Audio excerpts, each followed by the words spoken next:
The United States has launched unprecedented military strike inside Venezuela, and Iran has exploded in anger. Hi, this is Navebal and you're watching TimesXP.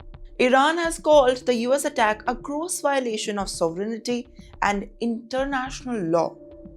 Well, that warned that the consequences will not end in Venezuela. This is no routine diplomatic statement. Tehran is openly signaling that the global balance of the power is being pushed on the edge. So, what exactly happened? Let me explain you in this video. According to the official statement in the US forces carried out a targeted strike inside Venezuelan territory, citing the national security concerns. Washington claims that the operation was limited and necessary, but Caracas sees it a very different equation.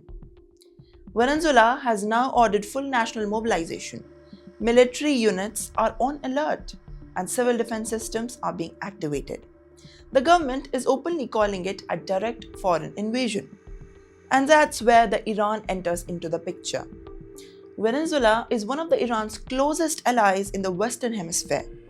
Over the years, both nations have strengthened their ties, military, energy, and strategic ties as well, largely united by the opposition to dominate US. Iran has now urged the United Nations to intervene immediately, accusing Washington of setting a dangerous precedent. Iranian officials say that if the international law collapses in Venezuela, no country is safe around the globe. But let me tell you that there's a twist, and this is sending chills throughout the global capitals. Donald Trump's earlier warning, locked and loaded, is now echoing in Tehran. Iranian media is openly questioning whether Venezuela is just the beginning and whether Iran could be the next. Yes, this is no longer just about the Latin America. Trump might target Iran next. This is about blocs, alliances, and how far the US is willing to send the message. Russia and China are watching closely. Smaller nations are now nervous and markets are already reacting. So now the bigger question is, does diplomacy still have a chance? Or are we sliding towards a wider confrontation involving multiple regions at once? You know why? Because once red lines are crossed, they are very hard to redraw. So let me ask you a question now.